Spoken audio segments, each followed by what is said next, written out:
Punong-puno na ng hinog na bayabas ang magkabilaang bulsa ng salwal ni Carlo. Gusto pa sana niyang mamitas dahil marami pang hinog, kaya lamang ay wala na siyang paglalagyan pa. Nakalimutan kasi niyang magdala ng kahit na anong lalagyan. Kung sa bagay, hindi kasama sa plano niya ang mamitas ng hinog na bayabas ng araw na yon. May inihatid lamang siyang pera na bayad ng kanyang nanay sa isang kaibigan. Kaya nga lamang, sa dinaanan niya pauwi ay maraming bayabas na hindi tiyak kung sinong may-ari. Ang sabi ng iba ay kusang tumutubo ang mga yon, kaya kahit sino ay maaaring pumitas. Naglalakad na pauwi si Carlo at pumipito-pito pa.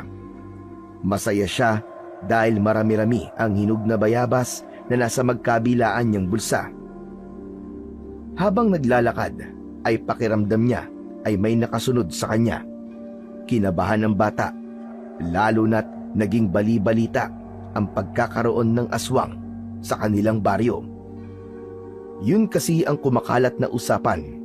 Sinasabi ring meron ng pinatay ang aswang, kaya lang hindi pa rin naman niya nakikita, kundi balita pa lamang yun. Ipinagpatuloy na lamang ni Carlo ang paglalakad nang mapadaan siya sa lugar na may matataas na tumutubong damo. Huminto siya dahil pakiramdam niya ay nakasunod pa din ang anumang nilalang na kanina pa niya nararamdaman.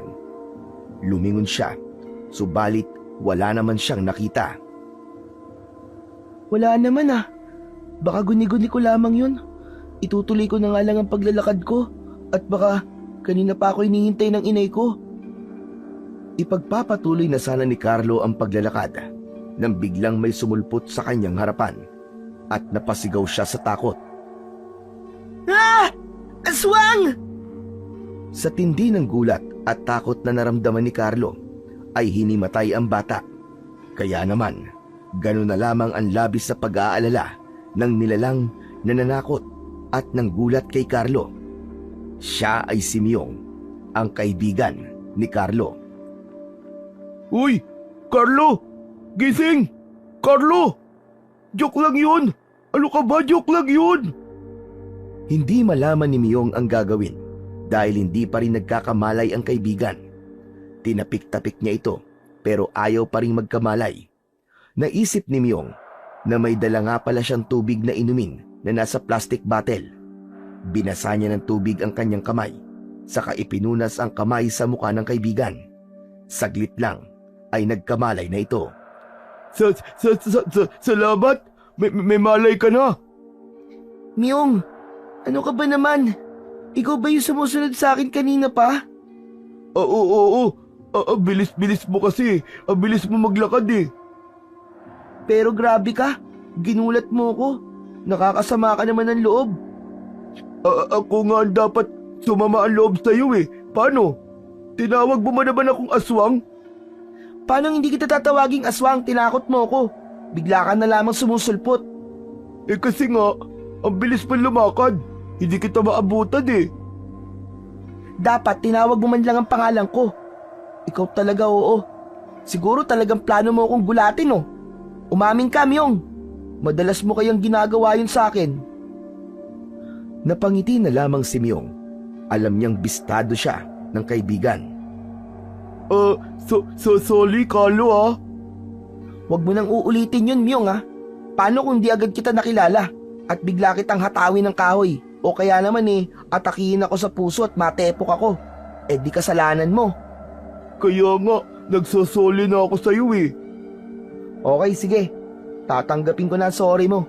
Pero wag mo nang uulitin yun, ha? O sige, pangako, hindi ko na uulitin. Siya nga pala, Myong. May mga bayabas ako dito. Heto, bibigyan kita kasi marami ako nakuha eh. Mahirap kung ako lang ang kakain ng lahat ng to, baka magtibi ako eh. Aba, oo nga. Mahirap kapag maraming bayabas ka nakain. Ang hirap dumumi nun. O ano, okay na ba sa itong ilang piraso ng bayabas? Oo naman, Carlo. Ayos na sa akin to. Salamat, Carlo ah. Ang bait-bait mo talaga. Kahit ganito ang itsura ko na pangit ako.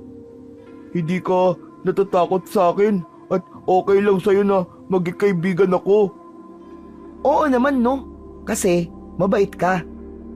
Bakit nga lang? At nakakatakot ang itsura. Myong, alam mo, hindi importante sa akin yun. Saka yun din ang turo sa akin ng mga magulang ko. Hindi mahalaga ang itsura at panlabas ng anyo ng tao. Ang mahalaga ay ang kabutihan ng puso niya. Salamat, Carlo. Habang nag-uusap ang dalawang bata, ay nakarinig sila ng taong tila nag-uusap at merong hinahanap. Dalawang lalaki ang paparating. Nakita sila ng mga ito at nagmamadaling lumapit sa kanila. Sabi ko na nga ba matatagpuan natin siya dito sa kasukalan. Po, sino po matatagpuan niyo rito? Ang halimaw! Kaya lumayo ka sa kanya, bata. Halimaw ang kasama mo. Siya ang aswang na nakita tinahabol namin kanina. At siguro, nagbago lang ng anyo yan. Pero ayan mukha pa rin halimaw. Po, si Myong po yan. Hindi po siya halimaw. Kaibigan ko po siya. Nilinin lang ka lang niya, halimaw siya. Tignan mo ang itsura niyan. Malamang isa siya sa mga aswang na nabibiktima rito sa nayon Hindi po ako aswang. Hindi ko po alam ang sinasabi niyo. Huwag ka na magmangmangan pa. Ayan tinan mo, nagkakanda bulol-bulol ka pa. Hindi ka makapagsalita ng maayos dahil sa takot. Pero Manong, ganyan po talaga magsalita si Myong Hindi po siya masama. Hindi po siya isang halimaw. Ano bang di halimaw ang sinasabi mo? Ayan kitang-kita sa itsura niya na itsurang halimaw. Kaya delikado ka, bata. Baka mamaya niyan bigla ka na lang sagpangin at patayin yan. Hindi po ko halimaw.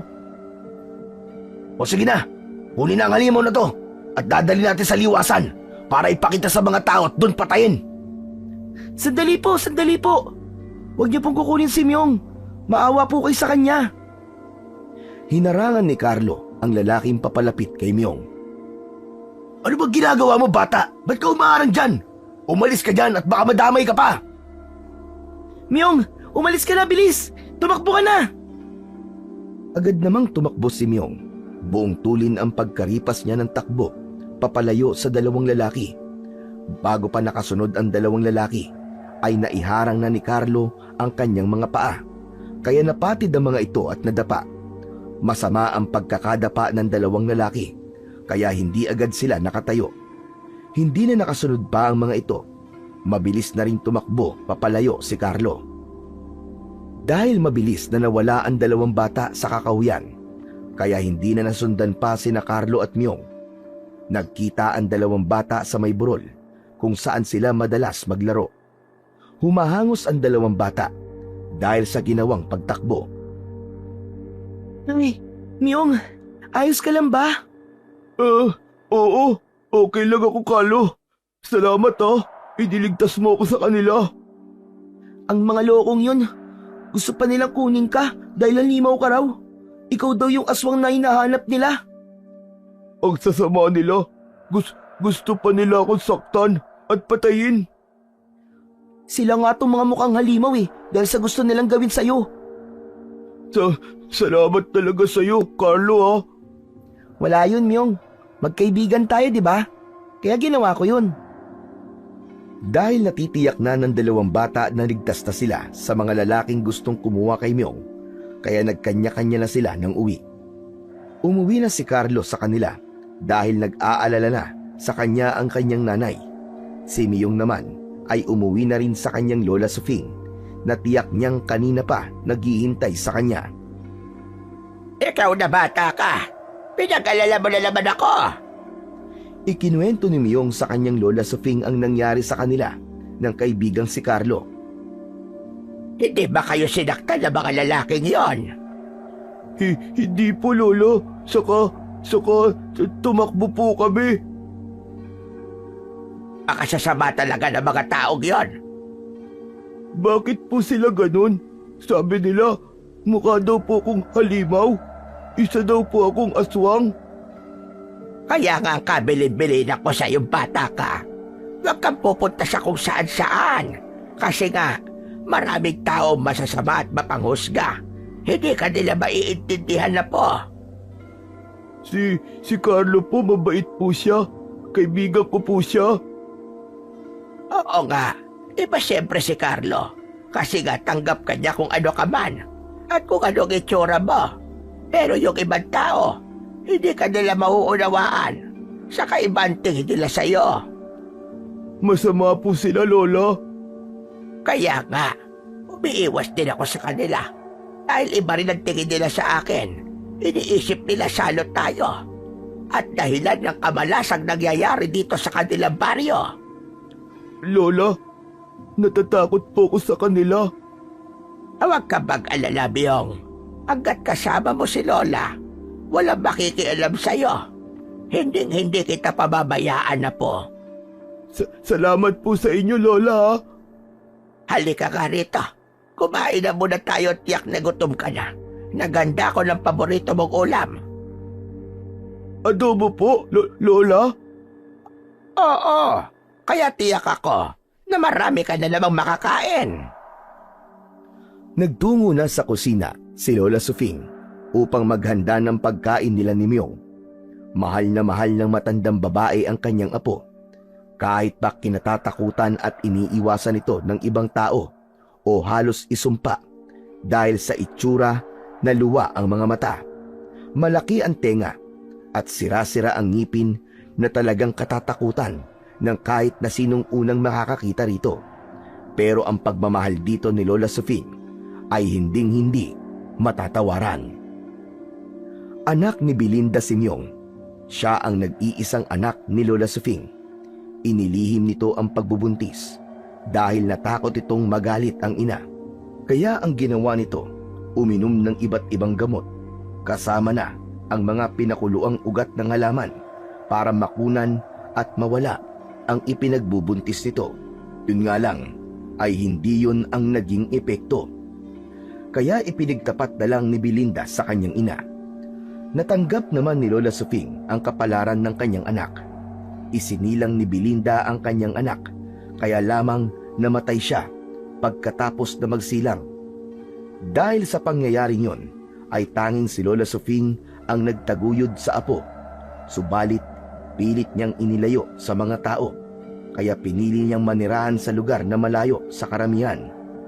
Sanhi nga yon ng kakaibang itsura ni Myong.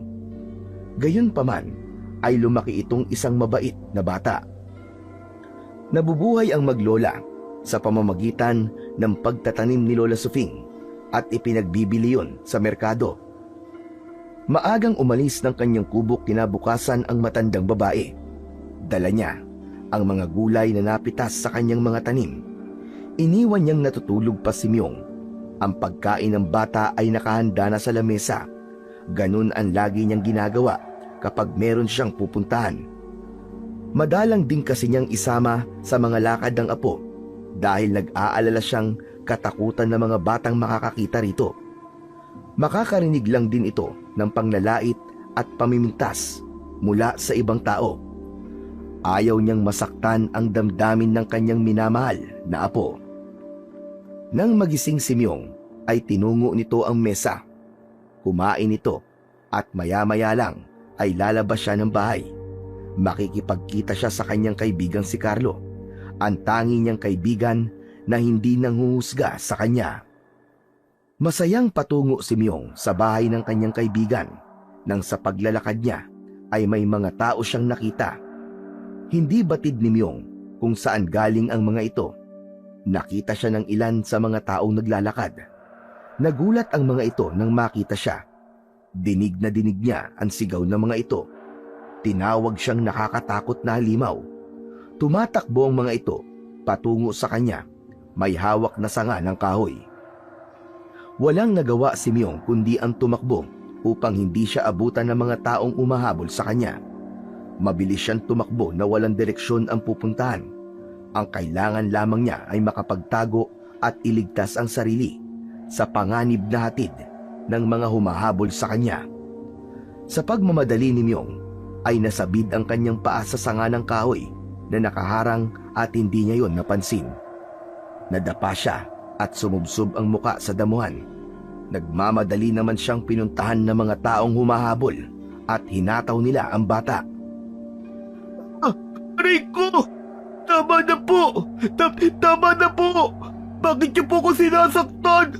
Ano pong kasalanan ko sa inyo? Tila wala namang naririnig ang mga taong gumugulpi kay Myong. Wala silang awa dahil ang tingin nila sa bata ay isang halimaw na dapat patayin. Duguan at puno ng pasa ang sugat ni Myong ng lubayan ng mga tao. Mula sa hindi kalayuan ay nakita ni Lola Sofing ang mga pangyayari. Hindi siya makapaniwala kaya patakbong sumugod ito. Wag! Maawa kayo sa apo ko! Huwag niyo sasaktan! Narinig ng mga tao ang pagsigaw ng paparating na si Lola Sofing na tumatakbo. Kaya nagsipulasan ng mga ito at nagkanya-kanya na ng talilis. Dahil sa paglapit ni Lola Sofing, agad na nilapitan ng matandang babae ang kanyang apo. Awang-awa siya sa itsura nito. Halos maligo ito sa sariling dugo. Maraming sugat at pasa. Walang nagawa si Lola Sofing kundi ang umiyak dahil sa awang nararamdaman para sa kanyang apo. Bakit nila ito ginawa sa'yo, apo? Napakasama nila. Daig pa nila ang isang halimaw. Lola, ang sakit! Ang sakit-sakit po! Bakit po ganun sila? Galit po sila sa akin. Wala naman po akong gawa sa kanila. Hindi na sila naawa sa'yo, Myong. Sama po nila, Lola. Ayoko sa kanila. Sama sila, Lola. Inalalayan ni Lola Sofing ang apo upang itayo. Saka inakay ito papauwi sa kanilang bahay. Hirap maglakad si Myong dahil sa sinapit sa pambubugbog sa kanya. Subalit pinagtiyagaan siyang alalayan ng matanda hanggang sa makarating sila sa kanilang kubo. Pinunasan ni Lola Sofing ang katawan ni Myong upang matanggal ang mga dugo na kumalat sa katawan. Naglaga din siya ng halamang gamot para itapal sa mga sugat ng apo.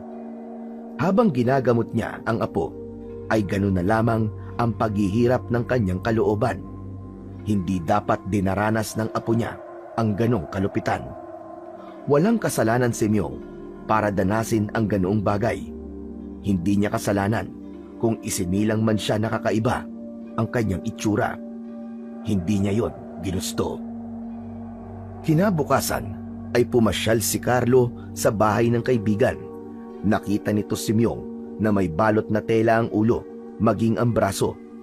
Ipinaalam din ni Lola Sofing ang nangyari sa kanyang apo. Awang-awa naman si Carlo sa kanyang kaibigan. Grabe na sila. Ang sasama talaga nila. Wala silang awa sa'yo, Myong. Hindi ko nga alam bakit sila galit sa akin. Hayaan mo. Parurusahan ng langit ang kagaya nila. Ayoko na makita sila, Carlo. Sasaktan nila uli ako. Akala naman nila ang gaganda ng itsura nila. Mas pangit pa nga sila sa'yo, Myong eh. Dahil ang papangit ng ugali nila. Bakit ba lagi nilang sabi na aswang si Myong? Di ba? Di naman ako aswang. Mabait ako. Di ba, Carlo? Oo naman. Kaya nga magkaibigan tayo eh. Sila ang aswang kasi sila ang masasama. Tama ka. Sila ang ugaling aswang. Dahil masasama sila. Masahol pa sila sa aswang. Mula nang sinapit ni Myong ang ganong karanasan, ay hinigpitan na ito ni Lola Sofing na umalis ng bahay. Papayagan lang niya ito kapag kasama si Carlo dahil alam niyang handang ipagtanggol ni Carlo si Myong. Samantala, patuloy na ginugulo ng napapabalitang aswang ang Baryo Recuerdo. May naging biktima ang halimaw dahil natagpuan nitong wakwak ang dibdib at nawawala ang mga lamang loob. Isa lang ang itinuturong may kagagawan, isang halimaw na aswang. Kaya pinaigting ng kapitan ng baryo ang pagroronda ng mga tanod dahil walang katiyakan kung saan at anong oras aatake ang halimaw na naghahatid ng lagim sa baryo. 2 lalaking dayo ang nagtungo sa tanggapan ng kapitan ng baryo. magkaibigan na napadpad sa Baryo Recuerdo dahil sa mahalagang bagay. Ano kailangan nyo dito? Nais po namin mag-alok ng aming tulong, Kapitan. Tulong?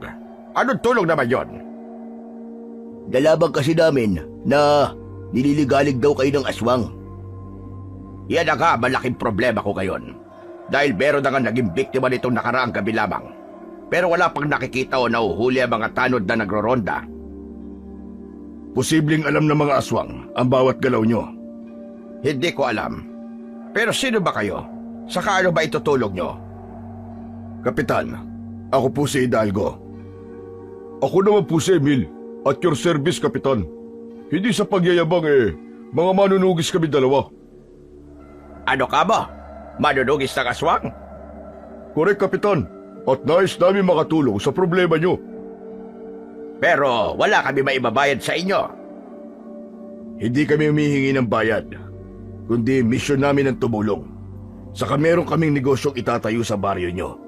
Siyempre ho, mahirap naman po magtayo ng negosyo kung may kinatatakutan ng mga tao at dapat mapanatag sila. Tama kayo. Kung talaga matutulungan nyo kami sa problema nitong baryo at mapapatay nyo mga aswang, ipagpapasalamat namin yon. Kaya magiging malaya kayo na makapagtayo ng sinasabi niyong negosyo, lalo na kung makatutulong sa mga taga rito. Maraming salamat po, Kapitan. Makakaasa po kayo na makakatulong po kami. Magtutulungan po tayo. Sapat na ang naging usapan na yun upang mabuo ang isang kasunduan sa pagitan ng kapitan ng baryo at ng dalawang dayo na sina Hidalgo at Emil. Nang makabalik na sa kanilang inuupahang tirahan ang magkaibigan, hindi maipaliwanag ang kasiyahang nararamdaman ng dalawa.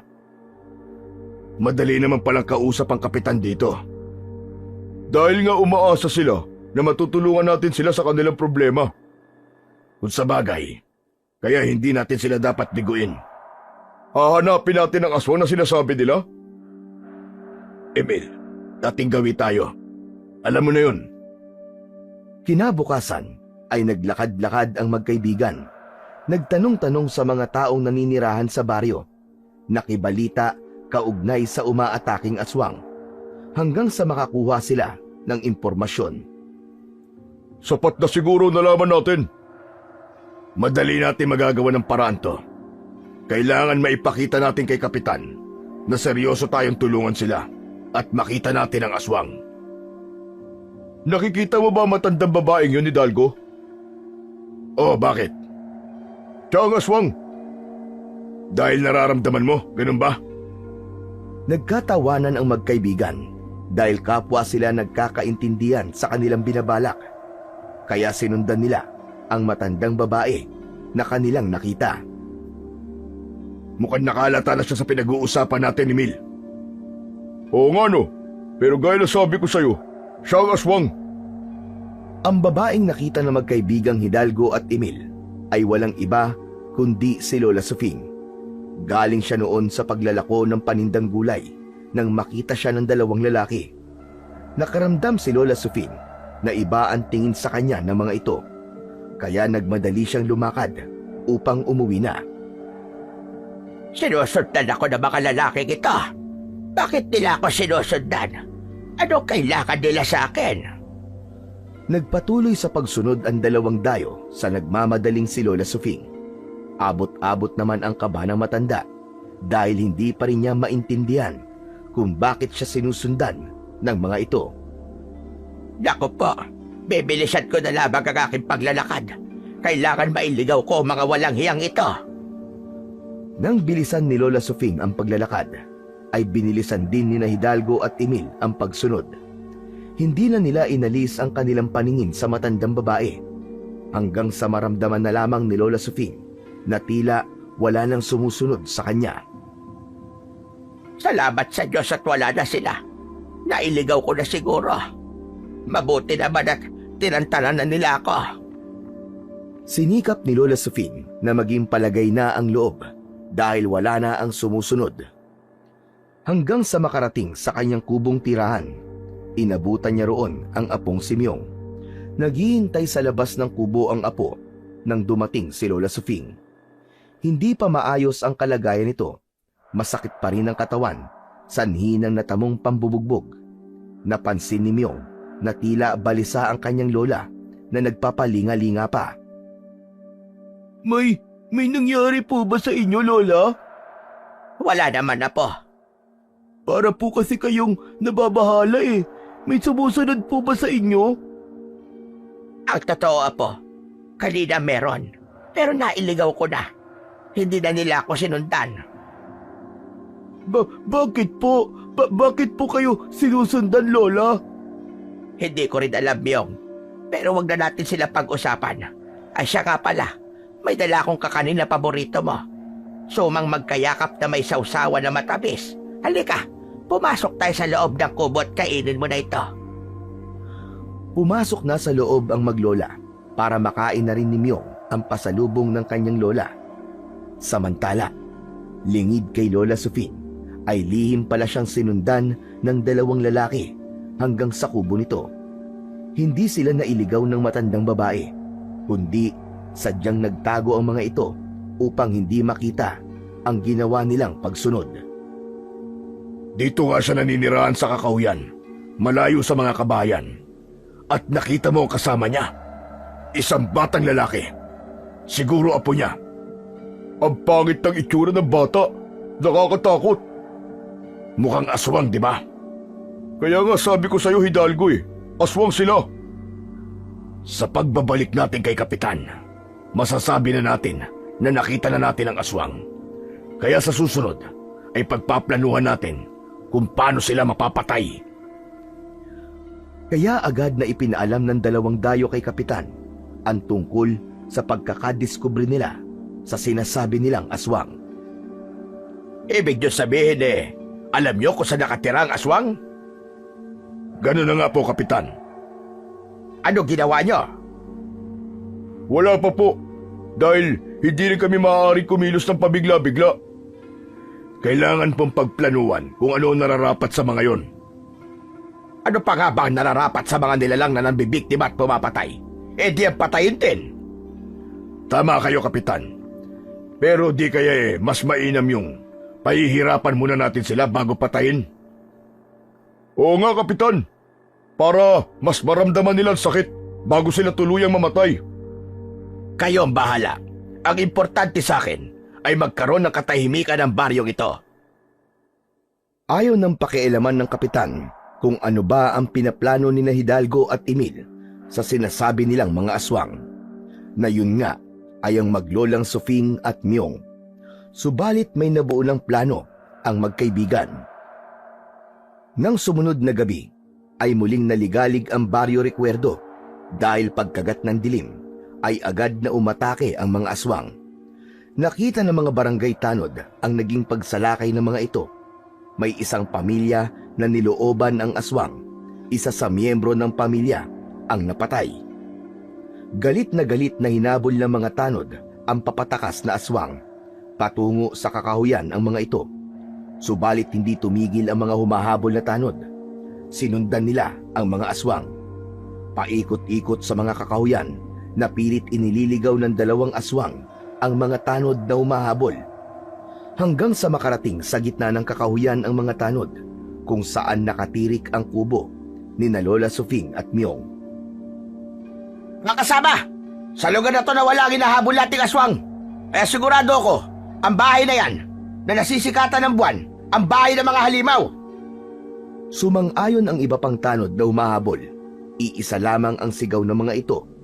Yun ay ang pasukin ng ubo upang patayin ang taong naroon na pinaniniwalaan nilang mga aswang.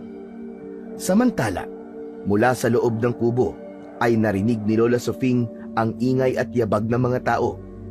Lumapit siya sa kanilang bintana upang silipin kung ano ang dahilan ng naririnig niyang ingay. May mga tao. Aba, parang mga barangay tanod. Bakit nandito sila ng ganitong oras ng gabi? Ano kailangan nila? Sumigaw ang isang lalaki at pilit pinalalabas ang nakatira sa loob ng kubo. Kaya napilitang lumabas ang matanda. Nang mga sandaling yon ay natutulog na si Myong kaya hindi nito alam ang mga nangyayari. Magandang gabi po sa inyo. Walang maganda sa gabi. Nakikilala kita. Ikaw yung matandang nagtitinda ng gulay, hindi ba? Oo, ako nga yun, Amang. Ikaw rin yung may apo na mukhang halimaw, di ba? Yung pangit. Sobra ka na ba magsalita? Totoo naman ang sinasabi ko ah. Kung naparito kayo para kutsain ang aking apo, pwede na kayong umalis. Hindi kami aalis dahil malaki ang atraso nyo sa amin. Anong atraso sinasabi mo? Wala akong atraso. Nagkukunwari ka pa. Mga kampon kayo ng kadiliman. Kayo ng apo mo ang aswang. Mga halimaw kayo na kanina lang ay may pinatay. Ano ba sinasabi mo? Hindi kami halimaw ng apo ko. At lalong hindi kami aswang. Lalong wala kami pinapatay. Dito sa lugar biglang nawala ang hinahabol naming aswang. At kayo yon, natitiyak ko. Nagawa nyo lang magbago agad ng itsura. Mga halimaw kayo. Mga kampon kayo ng kadiliman. Hindi totoo yan. Hindi kami aswang. Wala kaming inaargabyadong tao. Namumuhay kami ng apo ko ng maayos at tahimik sa lugar na ito. Talagang nagsisinungaling ka pa ha? Hindi nyo kami maluloko. Mga kasama, anong dapat gawin sa mga katulad nilang halimaw? Mga aswang! Sabay-sabay na sumigaw ang mga tanod na naroon. Isinigaw nilang kamatayan ang nararapat para sa mga ito. Narinig mo yun, tanda? Kung ano nababagay sa inyo? Mga siraulo kayo. Hindi kami aswang. Wala kami masamang ginagawa. Walang maniniwala sa'yo, tanda. Dahil nakita namin na dito na wala ang aswang na sinusundan namin. At kayo lang ang narito. Hindi pa rin sapat na dahilan yon para paratangan yung aswang kami ng apo ko. Tama na, Satsat. Humahaba na ang oras natin dito. O ano mga kasama, ipatikim na natin ang nararapat sa aswang na gaya nila. Hinawakan ng mga tanod ang mga buhong kawayan at itak na kanilang dala. Subalit bago sila nakalapit kay Lola Sufing, ay agad na naisara ng matandang babae ang pinto ng kubo. Maging ang bintana ay naikandado niya. Dahil sa ingay, ay naalimpungatan at narinig ni Myung yun. Kaya bumangon ito na may pagtataka nang makita ang kanyang lola. Lumapit dito ang bata. Lola Sufing, bakit nakabantay po kayo dyan? Diyan po sa pinto. Ano po bang nangyayari? Nagkakaingay at sumisigaw ang mga tao na nasa labas ng kubo. Lola, may sumisigaw po. Sino po mga yun? Bakit nagagalit po sila? At sabi nila, mga aswang daw po tayo. Mga tanod sila, apo. At may masama silang plano sa atin. Gusto nila tayong patayin. Po, wala naman tayong masamang ginagawa ah. Saka mali po sila. Hindi naman po tayo mga aswang. Maya-maya pa ay nakarinig ng mga kalabog ang maglola. Mga malalakas na bagsak at tama ng matigas na bagay sa dingding at bubong ng kanilang kubo. Diyos ko po, bakit nila ito ginagawa sa atin? Lola, bato nila kubo natin. Bato nila kubo natin, Lola. Hindi talaga nila tayo titigilan.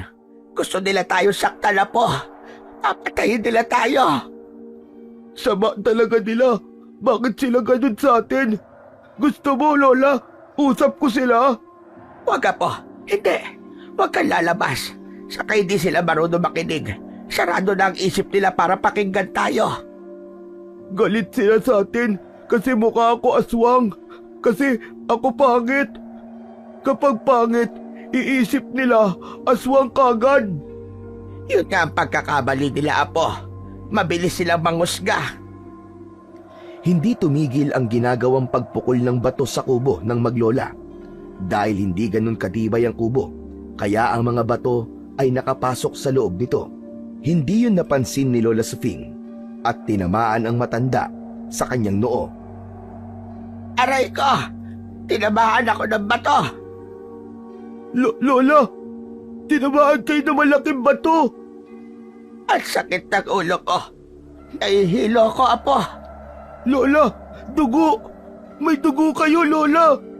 Apo, umalis ka na dito. Iwan mo na ako.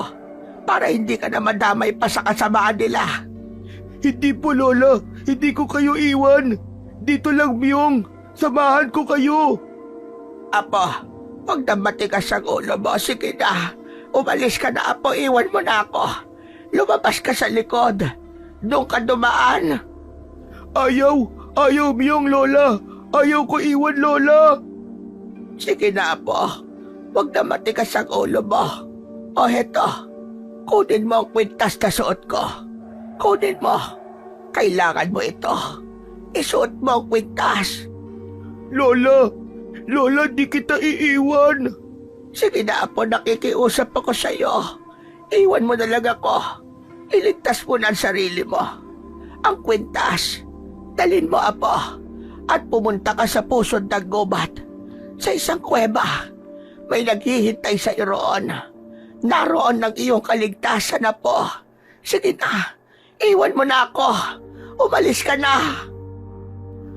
Habang nagdidilim ang paningin ni Lola Sofie dahil sa matinding hilo at panghihina, sanhi ng tama ng bato sa kanyang ulo, ay nagsikap siyang magbilin sa kanyang apo ng dapat gawin. Maya-maya pa, tuluyan nang nawalan ng malay ang matandang babae. Lalong kinabahan at sinidlan ng takot si Myong nang hindi na nagsasalita ang kanyang lola. Hindi niya malaman ang kanyang gagawin. Lola! Lola! Lola ko! Habang umiiyak si Myong, ay may naramdaman siya. Nakaramdam siya ng init sa kanyang paligid. Nakita na lamang niyang umaapoy ang isang bahagi ng kubo. Sinimulan ng sunugin ng mga tao ang kanilang kubo, habang dinig na dinig niyang nagtatawanan ang mga tao sa labas. Walang nagawa si Myong kundi ang gumapang palabas ng kubo na nag-uumpisi ng matupok. Gaya ng sinabi ng kanyang lola, ay kailangan niyang lumabas sa kubo at dumaan sa likuran, kaya yon ang kanyang ginawa. Bago pa ganap na lumaki ang apoy, ay nakalabas na si Myong ng kubo. Tumakbo na siya papalayo habang umiiyak. Wala na siyang lingon-lingon, kundi idinaan na lang niya sa pag-iyak ang iniisip niyang kasasapitan ng kanyang lola na naiwan sa loob ng kubo. Samantala, kinabukasan ay naging bali-balita ang tungkol sa pagkasunog daw ng aswang. Walang ibang nagpakalat ng balitang yun, kundi sina Hidalgo at Emil. Wala na ang aswang. Nasunog na. Magaling! Napakahusay talaga na naisip mo, Hidalgo. Sabi ko naman sa'yo, Emil, may paraan. Palaging may paraan. Saka, madali rin mapaniwala ang mga tao dito sa Barrio Recuerdo, lalo na ang kanilang kapitan. Kawawang maglola. Todas na sila. Nagawa natin linlangin ang mga tanod para palabasin na sila ang aswang. Samantalang tayo talaga ang tunay na mga aswang. Dahil sa pagpunta natin sa kakauyan malapit sa bahay ng maglola, sila ang napagbintangan. Samantalang tayo na tunay na aswang ay nagawang makapagtago. Story na lang talaga sa maglola. Saka, mas mukha kasi silang aswang kaysa sa atin eh. Sino ba namang maniniwala na tayo ang aswang sa gwapo nating ito? Saka, napaniwala na rin natin ang kapitan na tayo ay manunugis. Kaya magiging kampante sila. Aakalain nila na patay na ang aswang dahil nasunog na. Pero ang totoo, buhay na buhay pa at magagawa natin ang pag-asik ng lagim sa baryo nila. Pero, dapat hinay-hinay lang muna tayo. Pahinga muna para hindi agad sila magduda at magtaka. Saka na lang ulit tayo aatake. At isa pa, hindi lang ang pag-asik ng lagim bilang aswang ang pakay natin dito, Emil. Alam ko yun, Hidalgo. Kundi para masimulan na rin natin ang pagtatayo ng laboratorio ng mga epektos. Gaya ng utos sa atin ng ating amo. Kailangan maumpisahan yun sa lalong madaling panahon. Nasakripisyo ang katahimikan ng maglola.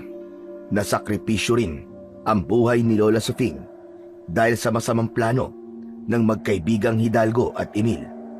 Wala silang awa na maging ang mga inosenteng tao ay ginamit nila para sa kanilang kasamaan. Samantala, narating na ni Myong ang pusod ng gubat. Malayo-layo na rin ang kanyang nilakad. Nakaramdam na siya ng pagod at uhaw. Kaya lamang, wala siyang alam na pwedeng inuman. Habang nakaupo sa isang putol na kahoy, ay palinga-linga ang bata. Gaya ng bilin ng kanyang lola, ay dapat niyang makita ang isang kuweba. Saan kaya yun? Wala naman akong makitang kuweba dito. Sabi Lola Suping, nasa kuweba daw kaligtasan ko eh. Pero saan yun? Saan ko ba yun kita? Dahil sa pagod, ay nakatulog si Myong sa kanyang pagkakaupo at pagkakasandal sa isang nakatumbang puno.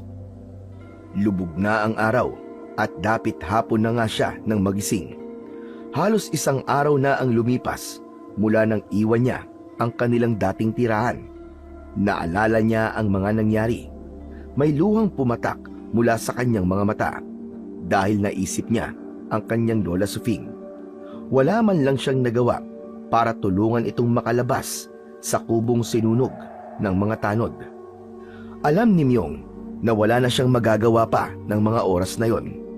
Ang kailangan niya ngayon ay sundin ang huling habilin sa kanya ng kanyang Lola Sufing, ang hanapin ang kuweba sa gitna ng gubat. Kung anuman ang naghihintay sa kanya sa lugar na yon, ay wala siyang alam. Hindi alam ni Myong kung saan pa siya patutungo, lalo na kung saan magpapalipas ng gabi, dahil dapit hapon na noon ay napansin niya ang ilang paniki na lumilipad sa kanyang kinaroroonan. Lumapit sa kanya ang ilan sa mga ito at nagpaikot-ikot. Chu! Ano ba? Chu! Ano bang ginagawa niyo mga paniki kayo? Bakit ikot kayo ikot sa akin? Pilit na itinataboy ni Myong ang ilang paniki na umiikot sa kanyang gawing ulunan.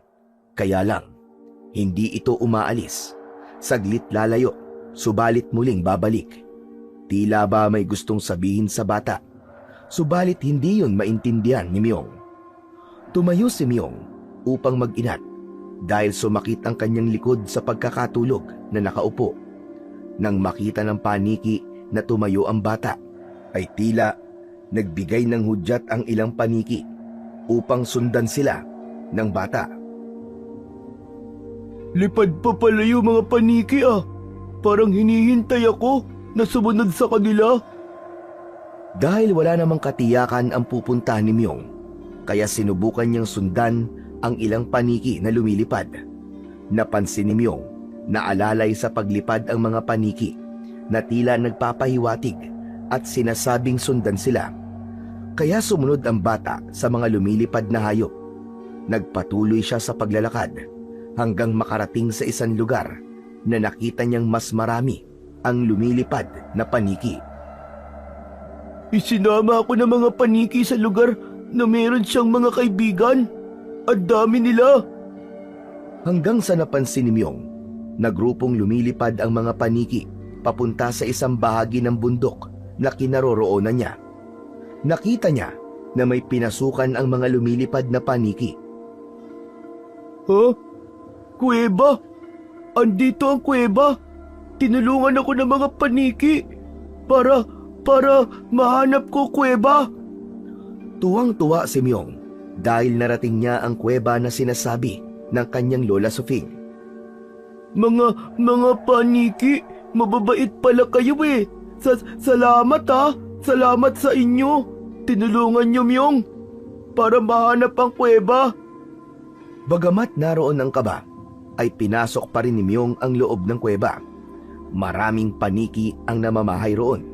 Subalit ang kanyang ipinagtataka ay hindi nabubulabog ang paniki sa pagpasok niya sa kuweba. Tila ba, sanay ito na may taong pumasok sa loob ng kuweba. Hindi rin siya pinakikialaman o sinasaktan ng mga paniking naroon. Laking pagtataka ni Myong nang mapansin niya na may konting liwanag siyang nakita sa isang bahagi ng kuweba.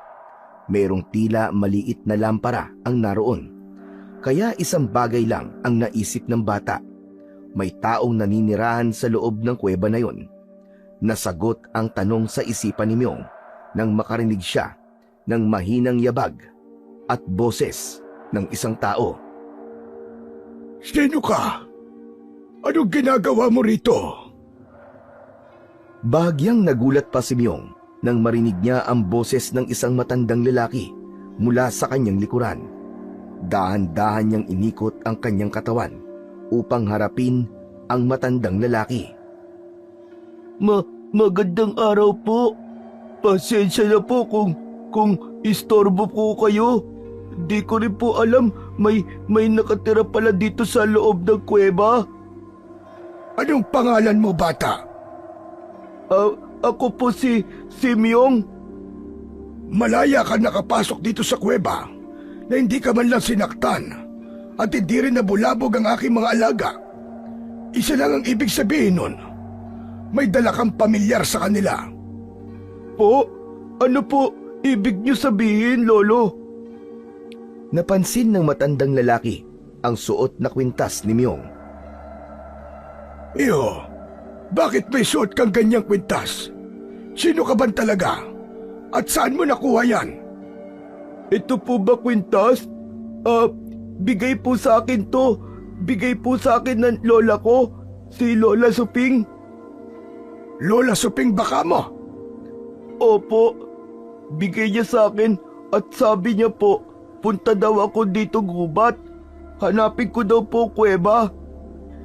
Hindi na nagsalita pa ang matandang lalaki. Agad itong lumapit kay Myong at niyakap ang bata. Nagtataka ito, subalit nanatiling tahimik. Pagkatapos yakapin ng matandang lalaki si Myong, ay naging mahinahon na ang pagsasalita nito. Natutuwa ako na nakarating ka sa lugar ko, Apo. Ano po? Apo? Oo, Apo kita. At ako ang Lolo Sebio mo. Kakambal ako ng Lola Suping mo. May kakambal po, Lola ko? Oo, Myong. Kaya lang pinili namin na maghiwalay para din sa aming kaligtasan at inilihim namin sa ibang tao ang pagiging magkakambal namin. Sinasabi kasi ng mga tao na may sumpa ang aming pagiging magkakambal. Kaya ang dapat sa amin maghiwalay. Kaya naman nagtago ako para lumayo dahil meron akong maling nagawa at pinagplanuhan akong patayin. Iniligtas ko kasi noon ang kakambal ko, ang Lola Suping mo, sa taong gustong gumawa sa kanya ng masama. Napatay ko yon at tumakas ako para magtago. Kaya kahit alam ng Lola Suping mo kung nasan ako naroon, ay inilihim niya. Pero kapag may pagkakataon siya, ay dinadalaw niya naman ako dito. Naalala ni Myong na may mga pagkakataong umaalis ang kanyang Lola Suping na hindi ipinapaalam sa kanya. Malamang, yun ang mga sandaling binibisita ng kanyang lola, ang kakambal nito, na ngayon ay kaharap niya. Sapagkat nagtataka si Lolo Sebio sa pagdating roon ni Myong, kaya naitanong nito ang kanyang lola. Hindi naman kagad nakapagsalita ang batang si Myong dahil minsan pa'y bumalik sa alaala niya ang masakit nilang karanasan at ang sinapit ng kanyang Lola Suping. Pero kailangan niyang sabihin yon sa kanyang Lolo Sebio. Napakasama nila! Bakit nila nagawa yon sa aking kakambal? Sabi po nila, Lolo Sebio, aswang daw po kami. Halimaw kami ni Lola na dapat po mamatay. Mapanghusga pa rin sila. Masasama. Masahol pa sa demonyo. Hindi po nila kami pinakinggan ni Lola Suping. May araw din sila, Apo. Sinisigurado ko yan. May araw din sila. May totoong aswang po na umatake po sa baryo, Lolo. Sila po ang dapat na mawala dahil marami pa po silang magiging biktima. Dapat po sa kanila mamatay po. Ibig mo ba sabihin, Myong? Gusto mong ikaw ang tumapos sa mga aswang? Kung kakayanin ko lang po para makaganti rin po ako sa mga aswang. Sila po ang dapat mawala, Lolo. Hindi kami ng lola ko. Huwag kang mag-alala, Apo. Sa bagay na yan, ay meron akong maitutulong sa'yo. Yun ang naging pangako ni Lolo Sebio sa kanyang apo. Pero sa ngayon, ay kailangan maasikaso muna si Myong. Naganda ito ng kanilang pagkain Alam ng matanda na gutom na ang bata. Sige na, Myong. Kumain ka na muna. Inihaw na ibon yan na nahuli ko kahapon. Saka heto ang kamote. Meron din dyan tubig. Lolo Sebio, ito po pagkain niyo rito? Oo. Karne ng hayop na nahuhuli ko dito sa gubat. At mga pagkaing ugat ang madalas kong pagkain dito. Bakit? Hindi ka ba kumakain yan, Apo? Kumakain din po, pero paminsan-minsan lang po. Pasensya ka na, Myong. Dahil dito sa gubat, ay ganyan lamang ang aking pagkain. Tsaka hindi ako bumababa ng bayan, kaya hindi ako nakakabili ng bigas. Pero masarap din naman yan. Masasanay ka rin. Ang importante ay may pagkain tayong ipanlalaman sa ating tiyan. Bagamat hindi sanay si Myong sa pagkaing inihanda ng kanyang lolo Sebio, ay wala siyang magagawa kundi ang kainin ang inihanda nito para sa kanya. Samantala, dahil sa napabalitang pagkamatay ng aswang, ay naging kampante na ang mga naninirahan sa Barrio Recuerdo. Dahil buo ang kanilang pag-asa na babalik na ang katahimikan. Subalit ang totoo ay may kalayaan pa rin ang tunay na may pakana ng naganap na lagim. Dahil ang totoong aswang at mga alagad ng dilim ay mapanlinlang at napaniwala ang kapitan sa kanilang pagkukunwari. Tama na yung ating pagpapahinga, Emil. Anong gagawin natin, Hidalgo? Dapat na tayong bumalik sa ating misyon. Tsak, magdududa na naman ang mga tao nito. Iisipin nila na nagbalik na muli ang mga aswang. Bago ka naman ng bago. E di hahanap ulit tayo na pwede nating ituro at uunahan natin ang mga tanod. Tayo na ang papatay sa kanila para lalo nating mapaniwala ang kapitan na totoo ang pagiging manunugis natin. Ang husay mo talaga mag-isip, Hidalgo. Kakaiba ka talaga. Oo naman, dahil hindi mo ako katulad. Teka, ang sakit pa naman magsalita, Hidalgo. Para mo na rin sinabi na bobo ko ah. Wala akong sinabing ganyan. Ikaw ang nagsabi na bobo ka. Tumahimik na lamang si Emil. Wala siyang panahon para makipagtalo kay Hidalgo. Kilala niya ang ugali ng kanyang kaibigan. Ang kailangan na lamang nilang gawin ngayon ay bumalik sa kanilang misyon dahil malaki ang inaasahan sa kanila ng kanilang amo. Buong akala ng mga naninirahan sa Barrio Recuerdo ay tuloy-tuloy na ang katahimikang kanilang nararanasan. Kaya muli na naman silang naligalig at natakot nang kumalat ang balita sa pag-atake na naman ng mga aswang. Samantala, sa loob ng kuweba na bagong tirahan ni Myong ay kausap niya ang kanyang lolo Sebio. May mga tanong ang bata sa kanyang lolo at tungkol ito sa mga paniki na kasama nilang naninirahan sa loob ng kuweba. Kaibigan niyo po mga paniki nandito, lolo? Oo, Myong. Mababait sila. Ang pinagtataka ko nga po, parang alam po nila na tong kuwebang tirahan niyo ang hanap ko eh. Sila po tumulong sa akin para makarating ako dito. Dahil yon sa suot mong kwintas, Myong. Bakit po? Ang kwintas na suot mo ay bigay ko sa iyong Lola Suping para kapag dumadalaw siya rito ay hindi siya pakikialaman ng mga paniki. Kaya pala mababait sila sa akin, Lolo Sebio. Oo, Apo, tama ka.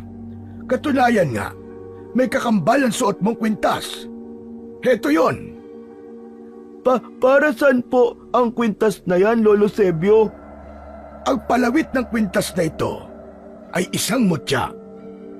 Anong klaseng mutya po, Lolo Sebio? Ito ay tinatawag na mutya ng paniki. Meron pong mutya ng paniki? Oo, Apo. At kakaibang lakas at kapangyarihan ng taglay nito. Magiging kaibigan mo rin ang mga paniki at mapapasunod mo sila sa iyong mga pinag-uutos. Talaga po? Ang galing pala, Lolo Sebio. Magiging malaking tulong ito sa iyo, Apo. At gusto kong ibigay itong kwintas sa'yo. Ipagkakatiwala ko sa'yo ang mutya ng paniki. Po? Talaga po, Lolo Sebio? Apo, alam kong kailangan mo ito, lalo na't nalalagay sa panganib ang buhay mo. Gusto ko rin pong makatulong sa mga kababaryo ko, Lolo Sebio. Natutuwa ako sa hangarin mong yan, Apo. Kahit na inuusgan ka ng mga tao dahil sa itsura mo, kabutihan pa rin ang nasa puso mo. Yun po kasi ang turo po sa akin ni Lola Suping. Huwag ako magtatanim ng galit sa kapwa ko. Ayoko rin makikita na inaapi ka nila, Apo. Kaya nga, alam kong makatutulong sa'yo ang mutya ng paniki para magbago rin ang tingin at pakikitungo sa'yo ng mga tao. Ibinigay ni Lolo Sebio ang kwintas na may taglay ng mutya ng paniki. Kinuha niya ang kwintas na ibinigay ni Lola Suping. Bakit niyo po kinuha yung kwintas na bigay ni Lola? Dahil mas kailangan mo ang kwintas na bigay ko, Apo. Ako na lang ang magtatabi nito. Dahil alam kong importante din ito sa'yo. Dahil bigay ito ng iyong lola. Namimiss ko po si Lola Suping, Lolo Sebio. Ako man, Myong. Sana nga lang nandito pa siya para magkakasama na tayo. Kaya lang po, sinunog si Lola Suping ng mga tanod eh. Malaki ang pagkakasala nila sa iyong Lola Suping, Apo. Gusto ko pong pagsisihan nila ang ginawa nila kay Lola. Magiganti ka sa kanila, Apo. Hindi po, pero gusto ko po ipaalam sa kanila na hindi kami aswang ng Lola ko, kundi iba po ang aswang, hindi po kami. Gusto sana kitang tulungan na linisin ang pangalan at pagkakakilala sa iyo ng mga tao. Kaya lamang mula nang tumira ko dito sa kuweba, ay ipinangako ko na sa sarili ko na hindi na ako tutuntong pa sa kapatagan. Umiwas na ako sa maraming tao. Masaya na ako dito sa kuweba, dito sa gubat, na siyang aking mundo. Kung ganun po pala, Lolo, wala po akong makakasama kapag bumalik po ko dun sa kapatagan. Ang mutya ng paniki na taglay mo, siya ang tutulong at poprotekta sa iyo. Hindi kanya pababayaan, na po. Kaya tiwala ako, nakakayanin mo ito na mag-isa. Nasa puso ni Myong ang makatulong sa baryo upang puksain ang aswang na nanggugulo at naghahatid ng takot. Dahil nga sa sinabi ng kanyang Lolo Sebio tungkol sa kakayahan ng mutya ng paniki, ay nagkaroon siya ng lakas ng loob. Kakayanin niyang bumaba mag-isa sa gubat. Kaya ng sumunod na araw ay nagpaalam na si Myong sa kanyang Lolo Sebio. Bababa siya ng gubat kahit walang kasama. May nabuo na rin sa kanyang isipan na dapat niyang gawin. Samantala, nag-iisa si Carlo sa kanilang bahay. Ibinilin ng kanyang mga magulang na siya ang magpakain ng mga alagang manok na nasa kulungan, kung saan ay meron ding maliit na kubong pinagtatambakan ng mga gamit pansaka. Ilang metro lang ang layo nito sa kanilang bahay. Nagtaka si Carlo habang papalapit sa kulungan ng mga manok kung bakit nagkakandaingay ang mga ito. Humanap si Carlo ng isang kapirasong sanga ng kahoy. Gagamitin niya yung pananggalang at pampalo sa anumang dahilan ng pagkakandaingay ng kanilang mga alagang manok. Sa palagay ni Carlo ay napasok ng ahas ang kulungan ng mga manok na malapit lang sa kubo. Wala naman siyang nakitang anumang hayop o ahas sa may kulungan. Nakarinig siya ng kung anong kaluskos at ingay mula sa loob ng kubo. Kasunod, ang tila bumagsak na bagay. Kinabahan si Carlo. Pakiwari niya'y hindi lang basta hayop ang pumasok sa kubo. Inihanda niya ang hawak na sanga ng kahoy. Marahang lumapit sa pinto ng kubo at dahan-dahang binuksan yon habang nakaambag ang hawak na sanga ng kahoy. Pagbukas ng kubo ay nakita niyang nakatalikod ang nilalang na naroon sa loob. Hahatawin na sana niya gamit ang hawak na sanga nang biglang humarap yun sa kanya. Wag! Wag mo ko palo! Ako Myong! Malakas na napasigaw si Myong habang nakataas ang dalawang braso at nakakover sa kanyang ulo. Nanlaki naman ang mata ni Carlo nang makita ang kanyang kaibigan. Naku po! Huwag ka naman magbiro ng ganyan, Myong! Huwag mo akong pagmultuan! Ano ba yun? Please lang! Ano ba sabi mo, Carlo? Anong multo? Ano? Ibig mong sabihin, hindi ka multo? Totoo ka? Totoo ka nga ba? Oo, Carlo. Ako to. Si Myong. Totoo ako. Hindi ako multo. Dahil hindi pa rin makapaniwala si Carlo sa kanyang kaharap, kaya pinisil-pisil at nilapirot pa nito ang pisngi ni Myong. Aray ko naman. Bakit mo lapirot pisngi ko? Hala, totoo ka nga. Hindi ka multo. Hindi ka kaluluwa. Sabi ko sa'yo, totoo ako eh. Saka, bakit naman ako magiging multo, Carlo? Di ba? Nasunog kayo ng Lola Sofing mo. Sinunog ang bahay nyo. Hindi ako nasunog. Nakatakas ako. Kung ganun, ang Lola Sofing mo lang ang nasunog. Tumahimik si Myong. Baka sa mukha nito ang kalungkutan. Napansin naman kagad yun ni Carlo, kaya binago nito ang sasabihin. Mabuti nakaligtas ka, Myong. Akala ko, nawalan na ako ng kaibigan eh. Siya nga pala. San ka ba galing? Ilang araw ka nawala ah. May pinuntahan lang ako, Carlo. San ka ngayon nakatira? Di ba, nag-iisa ka na lang? Wala nga eh. Hindi ko alam kung saan ako titira. Naisip ko, dito muna pumunta sa kubo nyo. Kung wala ka matitiran, pwede ka dito. Hindi ka makikita dito ng mga magulang ko. Ako naman ang nag-aasikaso ng mga alaga namin eh. Saka, abala lagi sila sa trabaho. Maaga lagi silang umaalis. Talaga, Carlo? Pwede ako dito tira? Oo naman. Tapos, dadala na lang kita ng pagkain mo. Salamat, Carlo ha. Ang bait-bait mo talagang kaibigan. Kung dito ka titira, hanggang kailan? Kasi syempre, di ka rin pwede magtagal dahil tsak malalaman din yun ng mga magulang ko. Habang ginagawa ko lamang yung mission ko. Ha? Anong mission, Myong? Ang astig naman. May pa-mission ka pang nalalaman ngayon ha. Baka naman pwedeng sabihin mo sa akin at pwede akong sumama sa'yo. Wag, Carlo, wag. Ayoko madamay ka. Ako na lang, Carlo. Ito naman oh. Para kang ibang tao ah. Di ba magkaibigan tayong dalawa? Kaya sabihin mo na sa akin ang mission mo. Baka mamaya matulungan kita, di ba? Nakatingin lamang si Myong kay Carlo. Alam niyang mapagkakatiwalaan ang kanyang kaibigan. Katunayan nga, ay naging tagapagtanggol niya pa ito kapag may mga taong gustong umapi sa kanya.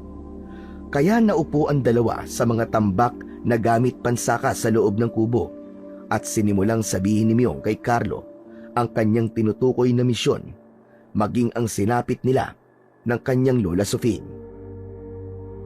Ang sama talaga nila. Wala silang awa. At pinagbintangan pa rin kayo ng mga aswang? Wala akong magawa, Carlo eh. Nangyari na. Pero okay sa akin yung sinasabi mo misyon. Ako ang hahanap dun sa mga aswang na yun. Ako ang papatay sa kanila. Sigurado ka bang kaya mo, Myong? Kakayanin ko, Carlo. May tutulong sa akin. Sino? Itinuro ni Myong sa kaibigan ang suot niyang kwintas. Maging ang tungkol sa kwintas ay hindi na rin niya inilihim sa kanyang kaibigan. Talaga ba? May kakaibang kapangyarihan ng kwintas mo? Oo, bigay sa akin to Lolo Sebio. Nagkakilala kami ng kakambal ng Lola Sofing ko. Sa kanya ka nagpunta dun sa gubat na sinabi mo? Oo, Carlo. Marami siyang mga kaibigang paniki at ang sabi ni Lolo, mga kaibigan ko na rin sila. Talaga? Ayos! Ay, siya nga pala. May mga aswang na naman dito sa baryo. Mas nadagdagan pa nga sila ngayon eh.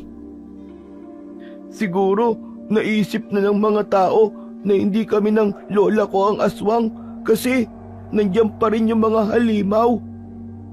Pero alam mo ba, may 2 lalaking dayo dito sa baryo at nagpakilala sila na manunugis daw sila ng mga aswang.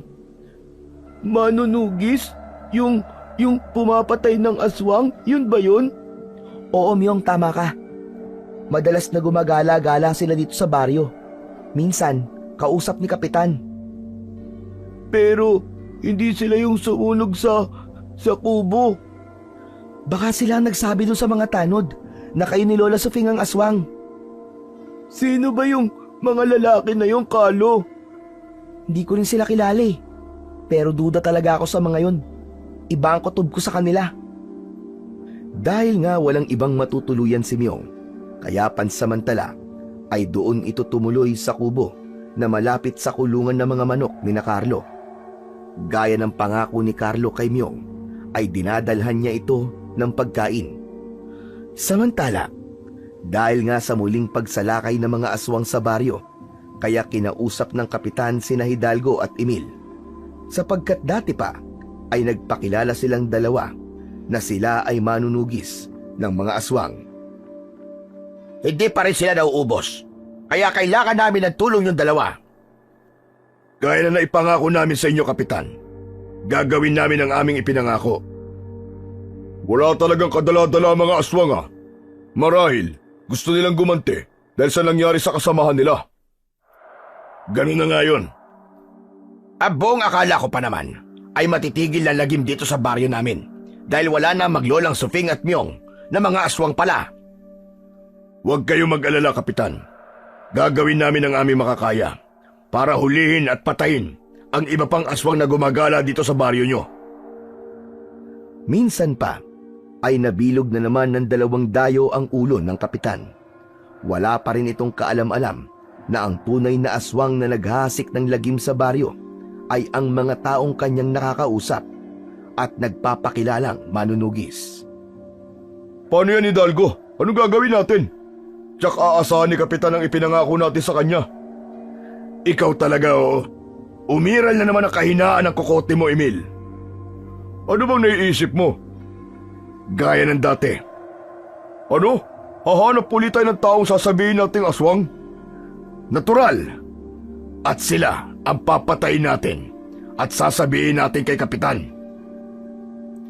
Yun ang palusot ng 2 dayo upang pagtakpan ang kanilang tunay na pagkatao. Hindi lang sila nang bibiktima kapag nasaan yung aswang, kundi nagiging biktima rin ng kanilang kasinungalingan ang mga tao mapagtitripan at paparatangang aswang kahit hindi totoo. Subalit ng gabing yon ay gumala ang magkaibigang Hidalgo at Emil. Oras na naman para sa kanilang paghasik ng lagim. Mula sa kanilang kubling lugar na pinagtataguan ay nagpalit ng anyo ang dalawa. Mula sa mukhang akala mo'y hindi gagawa ng kalokohan ay napalitan yun ng nakakatakot at nakakakilabot na anyo. Lumaki ang kanilang mga tenga, nanlisik ang mga mata at nagkaroon ng matatalim na pangil. Mga aswang asbo sila, mga uri ng aswang na nag-aanyong katulad ng mababangis at nauulol na aso, handang sumalakay at kumain ng lamang loob ng kanilang biktima. Dahil may ilang buwan na rin silang hindi nakakatikim ng lamang loob ng tao, kaya nakakaramdam na sila ng panghihina. Yun kasi ang pinagmumulan din ng kanilang lakas. Mula yun sa pagkain ng lamang loob ng tao at pag-inom ng sariwang dugo. Matapos makapagpalit ng nakakakilabot na anyo ang magkaibigan, ay magkasama na silang humanap ng kanilang magiging biktima. Hanggang nakarating sila sa may kakahuyan. Doon ay nakita nila ang isang kubo na malayo sa ibang mga kapitbahay. Yun ang tirahan ng pamilya ni Carlo. Kasalukuyang natutulog ang mga ito. Ang bahay na yun ang ating papasukin. Malamang, maimbing na natutulog ang mga nakatira doon. Kaya malaya natin magagawa ang ating pakay. Makakatikim na uli tayo ng sariwang lamang loob at dugo ng tao. Naglalaway na ako, Hidalgo. Hindi na ako makapaghintay. Amoy na amoy ko na ang masarap nilang dugo. Naaamoy ko na nga rin ang sariwa at batang dugo. Ang sarap ng dugo mula sa mga bata. Ano pang iniintay natin? Huwag na nating sayangin pa ang oras. Patayin na natin sila. Pagkatapos natin mapatay, susunugin natin ang kanilang bahay. Para ano? Hindi ka na naman nag-iisip, Emil. Dahil mas gusto mo inihaw na laman ng tao, ganun ba? Ungas! Bobo ka talaga. Mas masarap nga kapag sariwa. Bakit natin susunugin? Para masabi natin kay Kapitan na nahuli na naman natin ang ilan sa mga aswang at sinunog natin dahil yun na nababagay sa kanila. Ayos! Ang ganda na naisip mo. Magaling ka talaga, Hidalgo. Napakahusay mo mag-isip. Hindi mo kasi pinagagana ang utak mo eh. Kaya nga, 2 birds in 1 stone. O ngayon naman, gusto mo mamato ng ibon? Anak ng 7 kagaw, oo. Ang hirap mo kausap. Ako pa naging mahirap kausap. Ikaw ang mahirap kausap. Paano? Kung ano-ano sinasabi mo. Tama na nga itong pag-uusap natin na to. Walang patutunguhan to. Hindi tayo magkaintindihan. Sige na, pasukin na natin ang bahay habang tulog na tulog pa mga nakatira. Samantala, sa kubo na kinaroroonan ni Myong ay hindi pa siya makatulog. Nagulat siya nang may ilang paniki ang pumasok sa kinaroroonan niya. Nagtataka siya sa paulit-ulit na pag-ikot ng mga ito. Ano bang kailangan niyo sa akin, mga paniki?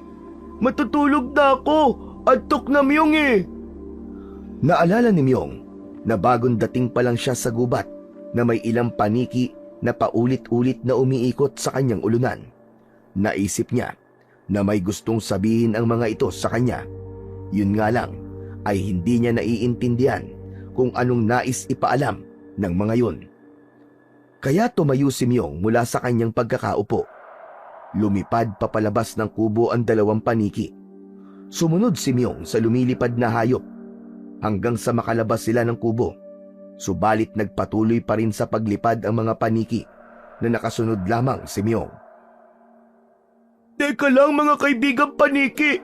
Saan niyo ba dalhin, Myong? Papunta tayo bahay ni na Carlo. Anong gagawin natin sa kanila? Hindi tayo pwedeng pumunta doon. Nagpapahinga na sila at saka baka makita ako. Nagpatuloy lang sa paglipad ang mga paniki. Kaya nagpatuloy na lang din sa pagsunod si Myong hanggang sa may maramdaman at marinig si Myong na tila angil ng kung anong nilalang. Napatingin siya sa bahay ni na Carlo. Ganun na lamang ang panlalaki ng kanyang mga mata nang makita niya ang mga aninong umiikot-ikot sa labas ng bahay ng kaibigan. Sa kanya ngayon naintindihan ang mga ikinilos ng 2 paniki. Kaya pala, kinukulit niyo ako kanina, mga kaibigan kong paniki, dahil may nangyayari ng hindi maganda.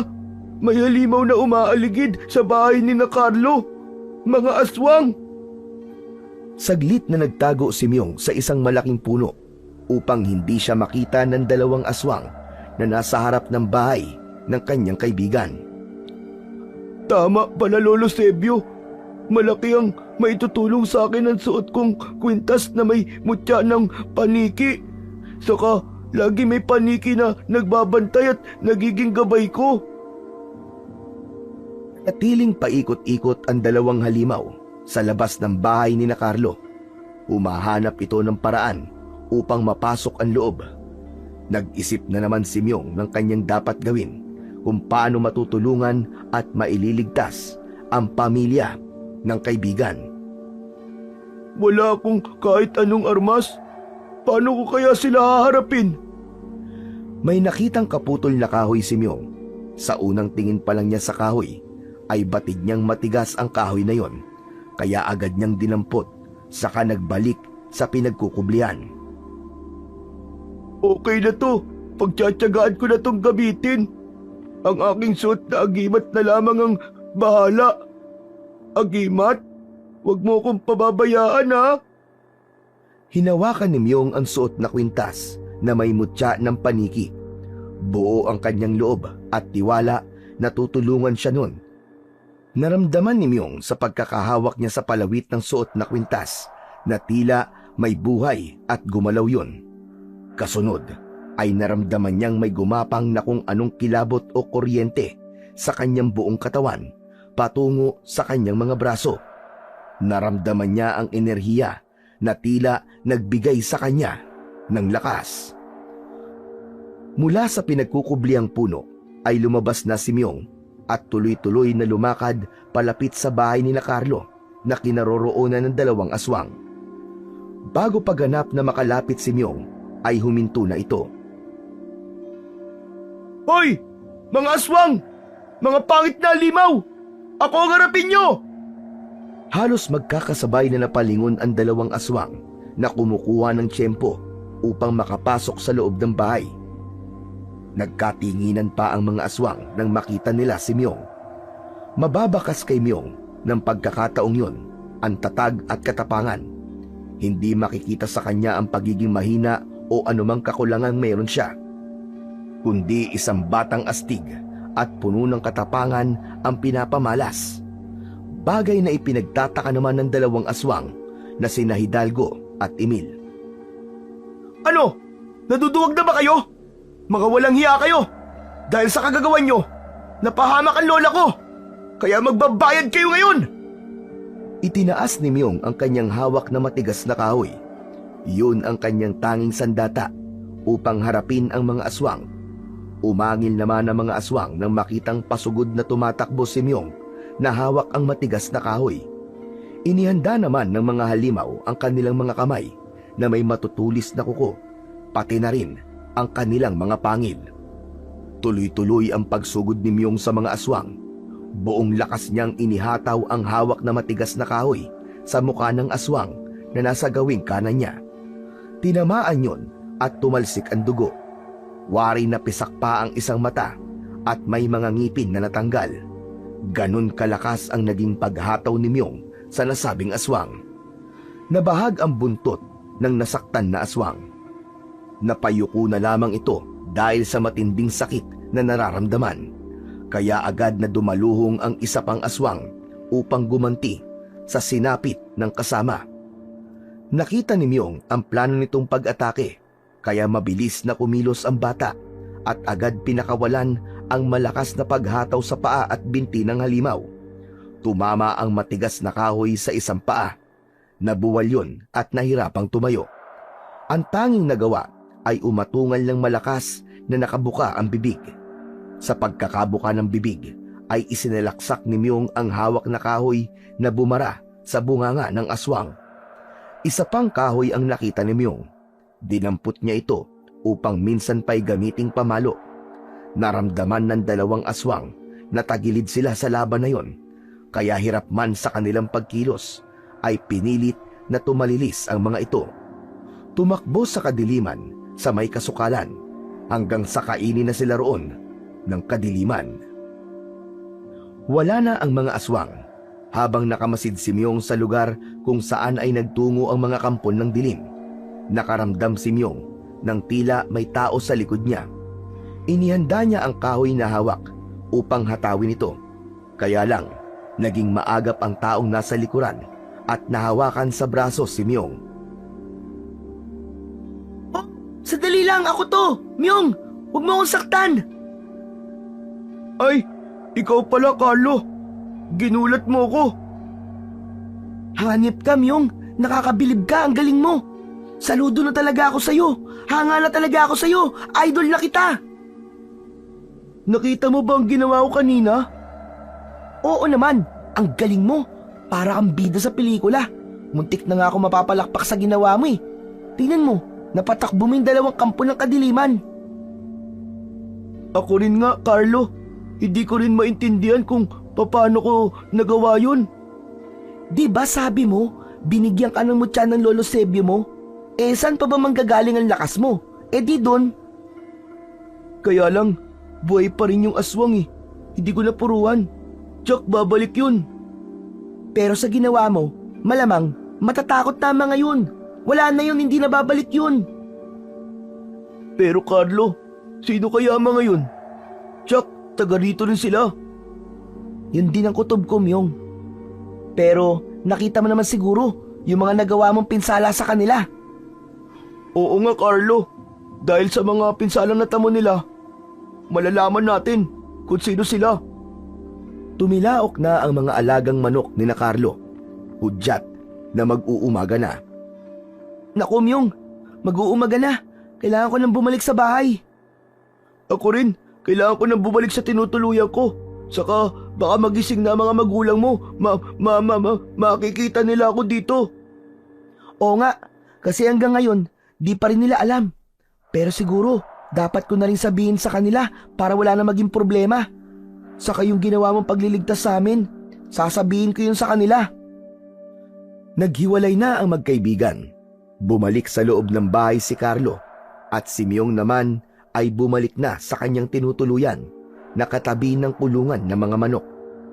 Samantala, nakauwi na sa kanilang tinitiran sina Hidalgo at Emil. Namamaga ang paa at iika-ika si Hidalgo sa sinapit nito. Matindi ang pagkakahataw ni Myong sa kanyang binti. Subalit ang labis na minalas ay si Emil dahil bukod sa namamaga ng gusto ang kanyang mata na halos hindi maidilat, ang ilan din sa mga ngipin niya ay natanggal at sa mismong harapan pa man din. Kaya hirap din siyang magsalita ng maayos dahil maging ang nguso niya ay namamaga. Ayop ang batang yun! Magtik na maubos ang ngipin ko! Buti nga, may natira pa sa mga ngipin mo. Grabe ka! Kumakatawa ka naman, wagas! Tignan mo nga yung binti mo! Muntik ka na malumpo! Teka lang, di mo ba namukhaan yung batang yon? Pamilyar nga sa akin eh. Parang nakita ko na. Teka. Oo nga, siya yung pangit na bata! Tama ka. Ang apo na matandang babae na sununog ng mga tanod. Siya yung pinaparatangang aswang. Tama. Buhay siya. Buhay siya, Emil. Hindi siya nasunog. Yung lola lang niya ang nasunog.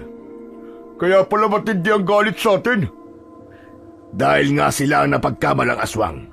Kaya sila sununog ng mga tanod. Yun nga lang, sinuwerte siyang nakaligtas. Kung ganun, di talaga tayo titigilan ng batang yun. Saka nakita mo ba? May pambihirang kakayaan ng bata. Kapirasong kahoy lang ang gamit niya nang harapin tayo. Pero ganito ang nangyari sa atin. Oo nga, tama kay Hidalgo. Malakas siya. May kakaiba siyang lakas. Kaya dapat balikan natin siya.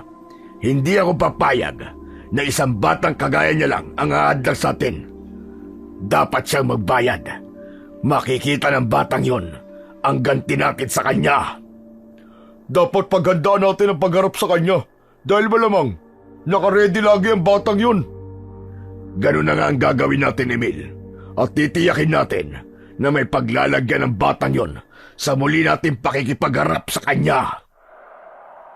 Samantala, masayang ibinalita ni Carlo kay Myong ang sinabi ng kanyang mga magulang nang ipaalam nito ang tungkol sa pagtira ni Carlo sa kanilang kubo. Talaga, Carlo? Hindi sila nagalit? Oo nga. Sabi pa nga nila ayos lang yun eh. Dahil magkakaroon ng matapang na bantay ang mga alaga naming manok. Salamat naman. Salamat kung ganun. Sabi ko nga, dahil sa'yo kaya nakaligtas kami sa pag-atake ng aswang. Naniwala ba sila? Hindi gaano eh. Kasi hindi naman nila nakita na nakipaglaban ka sa mga aswang eh dahil tulog sila. Ako lang ang gising. Okay lang yun. Ang importante sa akin, okay na ako sa pagtira dito sa kubo nyo. Alam mo, Myong, ang totoo, naawa nga rin sila sa'yo eh, dahil sa sinapit ng lola suping mo. Biglang nalungkot si Myong sa sinabi sa kanya ng kaibigang si Carlo. Sorry, Myong ah, napaalala ko pa tuloy sa'yo ang lola mo. Ayos lang yun, Carlo. Nakakalungkot na talaga na wala na ang lola suping ko. Pero, nandiyan naman ang lolo Sebio mo, di ba? Oo nga. Pero alam mo naman na kay Lola Suping ako lumaki, di ba? Huwag kang mag-alala. Meron ka pa rin maituturing na pamilya, Myong. Andito kami ng mga magulang ko. Saka, di lang tayo magkaibigan. Parang magkapatid na nga tayo eh. Salamat. Salamat, Carlo, ah. Nako, baka magkaiyakan pa tayong dalawa. Halika na nga muna sa bahay namin. Bakit? Di ba nga, alam na ng nanay tatay ko ang tungkol sa'yo, kaya hindi na kita kailangan dalan dito ng pagkain. Pwedeng-pwede ka lang dun kumain sa bahay, para sabay tayo palagi. Oo nga, no. Ang hirap din kasi kumain mag-isa dito sa kubo. Puro mga manok lang ang nakikita ko. Kaya ano pang hinihintay mo? Tara na doon sa bahay. Nagluto kanina ng masarap na tinola si nanay bago siya pumunta sa tindahang pinapasukan niya. May galak sa puso ni Myong dahil alam niyang hindi siya nag-iisa. Naroon ang kanyang kaibigang si Carlo na nakakaintindi at nakakaunawa sa kanya. Dahil nga pinagpaplanuhan ni Hidalgo ang gagawin nilang pagbabalik at pagganti kay Myong, kaya naghanda sila. Kung dati dalawa lang sila ni Emil na humarap kay Myong, sa kanilang pagbabalik ay titiyakin nilang magdadagdag sila dahil dapat nilang tiyakin na magagapi na nila si Myong upang mawalan ng sagabal at hadlang sa kanilang mga plano para sa Baryo Recuerdo. Ayos na ang binti ko. Mabisa ang langis na ipinahid ko. Dahil yun ang ginagamit ng mga kalahi nating aswang na nasusugatan kapag napapalaban. Sana nga, ganyan na lang din ang nangyari sa akin eh. Eh kasi nga, hindi na kayang ibalik ng langis ang mga ngiping nalaga sa'yo. Hoy Hidalgo, may mga pangil pa rin ako no. Kaya ito ang gagamitin ko kapag nakaharap natin ang batang si Myong. Kaya nga hindi tayo dapat mabigo sa susunod na makaikwentro natin siya. Dahil may inaasahan din sa atin si Kapitan. Tama kay Hidalgo. Mahirap kung magduda siya sa atin. Masisira ang tiwala ni Kapitan. Lalo tayo mahihirapang gumalaw dahil maging siya ay makakalaban din natin. Sa gubat kung saan naroon si Lolo Sebio, naiinip na siya dahil sa hindi pa pag-uwi ni Myong. Ilang araw na ang lumipas at hindi pa rin bumabalik ang bata. Bagamat batid niyang kayang protektahan si Myong ng suot nitong kwintas na may mutya ng paniki. Ang pagkabahala ni Lolo Sebio ay napalitan ng kasabikan nang may ilang paniki siyang nakita na umaaligid at paikot-ikot sa kanyang ulo. Kinausap niya ang mga ito. Galing ba kayo sa kapatagan mga kaibigan? Doon sa aking apo. Kayo ang bantay niya, hindi ba? Nag-ingay ang paniki at mula sa mga huni nito, tila nauunawaan yon ng matandang lalaki. Mabuti kung ganon. Alam kong kayang-kaya niyang harapin ang kahit na anong panganib dahil tutulungan siya ng suot niyang kwintas. Salamat sa balitang dala niyo.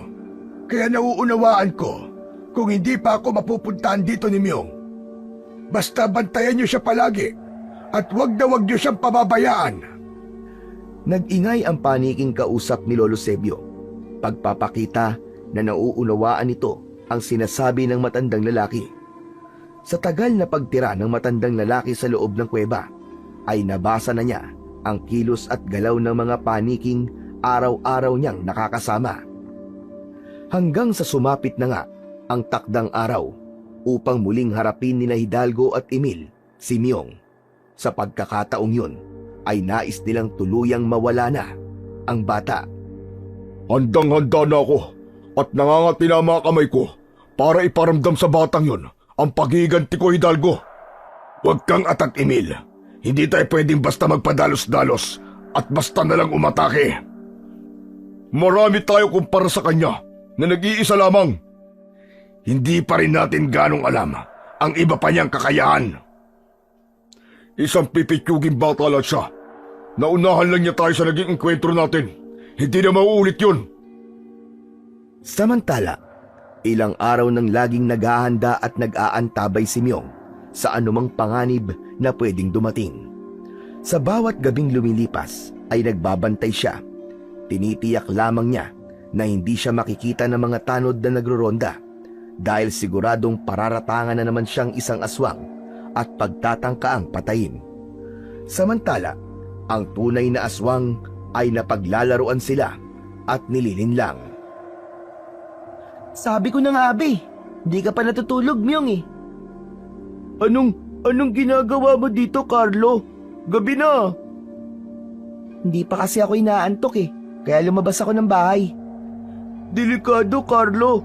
Baka bigla na lang may dumating. Sino naman? Ang mga aswang. Wala silang oras at walang araw na hinihintay. Bigla-bigla na lang silang sasalakay. Napansin ni Carlo ang ilang paniki na lumilipad at paikot-ikot. Oh, andito na naman yung mga paniki na yan oh. Sanay na ako sa kanila, Carlo. Mga bantay ko sila. Myong, hindi kaya inutusan sila ng Lolo Sebio mo? Di ba sabi mo, kaibigan niya yung mga paniki na yan? Tama ka, Carlo. Pwedeng ganun na nga. May narinig na ingay at tila mga yabag si Myong. Idinikit niya ang kanyang tenga sa lupa. Hoy Myong, anong ginagawa mo? Carlo, paparating na sila. Ang mga aswang? Yun ang kutob ko, Carlo. Kaya bumalik ka na. Dali, bumalik ka na sa bahay nyo para hindi ka na madamay. Hindi Myong, tutulungan kita. Magkaibigan tayo. Wag, Carlo. Hindi mo kakayanin. Wala ka yatang tiwala sa akin eh. Ready ako Myong. Naganda rin ako no? Ano? Naganda ka? Oo, Boy Scout kaya ako. Kaya lagi akong handa. May dinukot si Carlo sa loob ng kanyang suot na short. 2 balot yun ng asin na may halong sili at dinikdik na bawang. Anong gagawin mo dyan, Carlo? Ano ka ba? Takot sa asin na may sili at bawang ang aswang. Isasaboy ko to sa kanila. Uy, ayos yan, Carlo ah. Kaya alam kong matutulungan kita, Myong. Lumalakas ang ingay ng mga aswang, pati na rin ang yabag. Katunayan na malapit na ang mga ito. Kaya humanap ng lugar na mapagtataguan ang 2 bata. Doon sa lugar na makikita kagad nila ang pagdating ng mga aswang. Sapagkat kabilugan ng buwan ng mga sandaling yon, kaya naman kitang-kita ni Myong at Carlo ang pagdating ng grupo ng mga aswang. Diyos ko Lord, ang dami nila Myong. Ang papangit nila.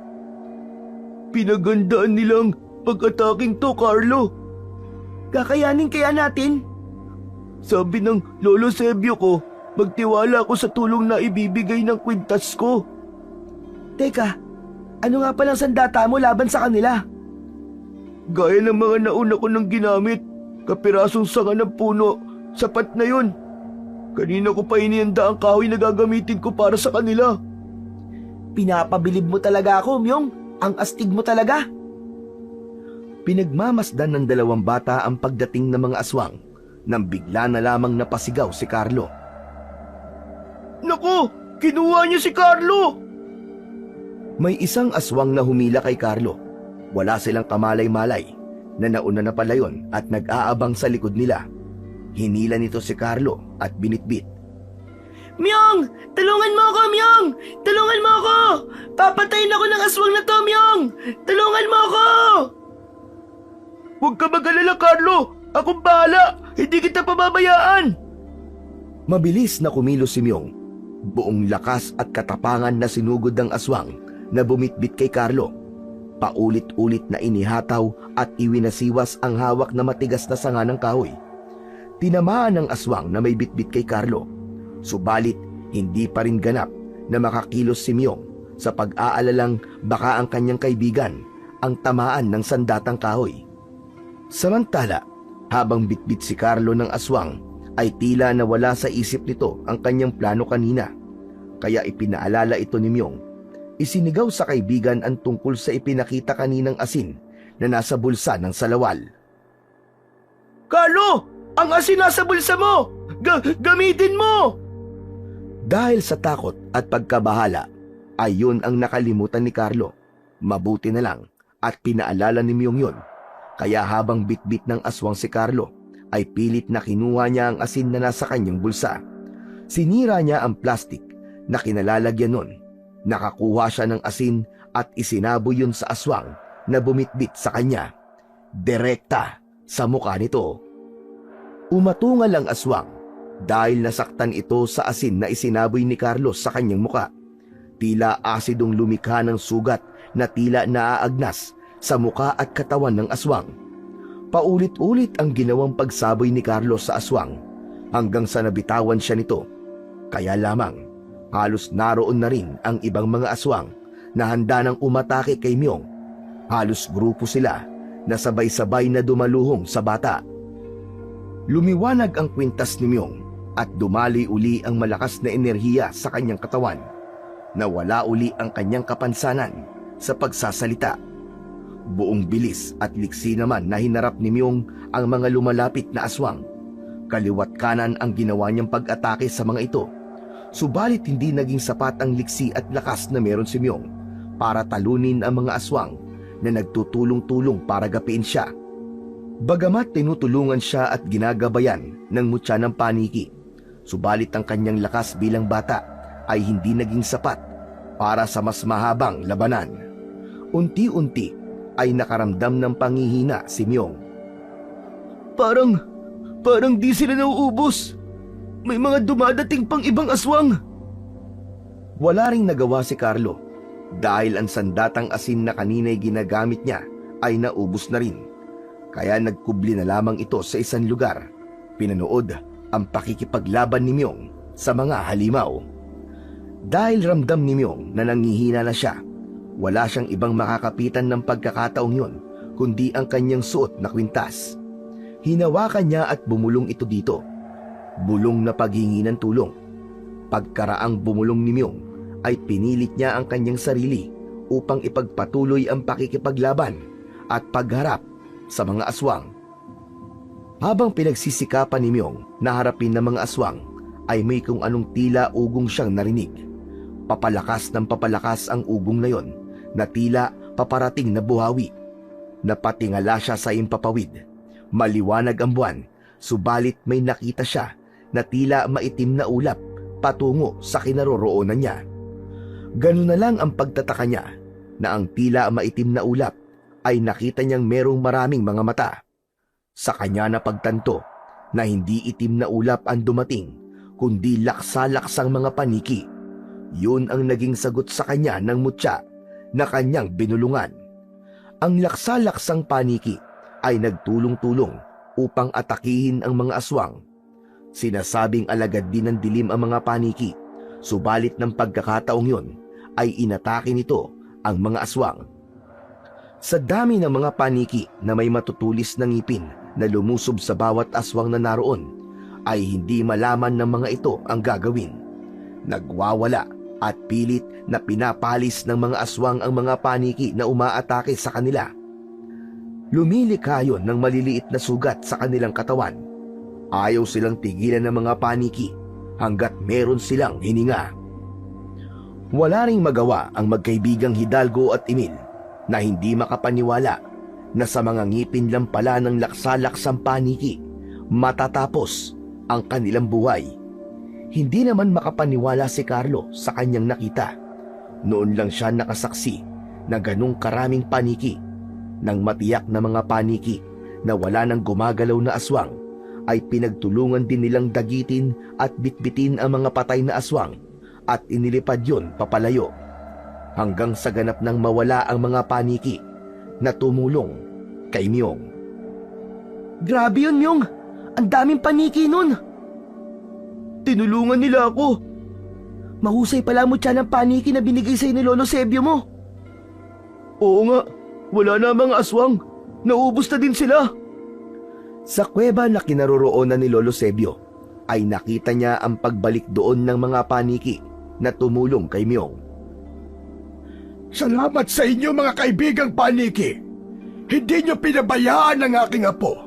Maaasahan talaga kayo kahit kailan. Tila naging napakahaba ng gabing lumipas para kay Myong at Carlo. Ang pangyayaring yun ay mahirap nilang makalimutan. Dahil sa pagkalipol ng mga aswang, ay tiyak na babalik na ang katahimikan at kapayapaan. sa Barrio Recuerdo. Bumalik na si Carlo sa loob ng kanilang bahay at si Myung ay kailangan na rin magpahinga dahil nakaramdam na siya ng pagod. Yun na rin ang kanyang magiging huling gabi sa kubo na tinuluyan niya. Kinabukasan ay nagising si Myung dahil sa ingay ng mga manok. Inakala ng bata na naroon si Carlo at nagpapatuka ng mga manok. Lumabas siya ng tinutuluyang kubo. Pagkabukas niya ng pinto, ay nakita niya ang isang tao na nakatalikod na tila naghihintay. Naisip niya na baka tatay o nanay yun ni Carlo at ibig siyang makita. Subalit ang taong yun na nakatalikod ay tila pamilyar kay Myung. Kinabahan siya at nag-aatubiling lumapit na may pagtataka. Bago pa siya makalapit, ay tumayo ang taong yun at humarap kay Myung. Hindi makapaniwala si Myung sa kanyang kaharap. Naroon ang pagtataka, pagkagulat na sinundan ng pagpatak ng luha sa kanyang mga mata. Nanginginig ang labi na nagsalita. Lola Suping! Myung, apo! Apo ko! Buong higpit na nagyakapan ang maglola. Buhay ka! Buhay ka, Lola Suping!